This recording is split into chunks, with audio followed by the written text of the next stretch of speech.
সারা দেশের মতো রাজধানীতেও বেড়েছে শীতের তীব্রতা। রেকর্ড তাপমাত্রা নেমেছে 13.8 ডিগ্রি সেলসিয়াসে। আবহাওয়া অফিস বলছে শীতের তীব্রতা থাকবে আরও 3 থেকে 5 দিন। আবহাওয়াবিদ মোহাম্মদ বজলুর রশিদ জানিয়েছেন, ঘন কুয়াশার প্রবাহের কারণে রাজধানীতে শীত আরও বাড়বে। 7 ও 8 তারিখের পর শৈত্যপ্রবাহ আসবে এবং তা থাকতে পারে আরও 10 দিনের মতো।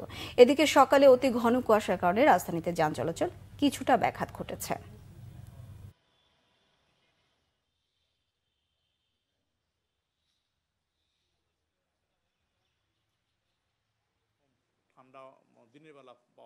তাপমাত্রা যখন নর্মাল থেকে 3 থেকে 4 ডিগ্রি কমে যায়, সেই সময় শীতের তীব্রতা বেড়ে যায়। সেই সময় প্রচণ্ড শীত অনুভূত হয়। যেমন ঢাকাতে গতকালকের তাপমাত্রা ছিল, দিনের তাপমাত্রা 20.7, যেটা 25 থাকার কথা, অর্থাৎ 4 ডিগ্রি তাপমাত্রা হঠাৎ করে কমে গেছে।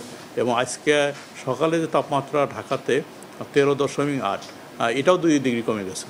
দেখা যাচ্ছে দুইটাই নর্মাল থেকে অনেক কম। 1 থেকে 2টি আপনার তীব্র আপনার শৈত্যপ্রবাহ আসতে পারে, আর 2 থেকে 3টা মাঝারি আসতে পারে। এটা শুরু হবে বেসিক্যালি এই কুয়াশা কেটে গেলে আমরা আশা করছি যে সেকেন্ড উইক থেকেই এটা শুরু হবে।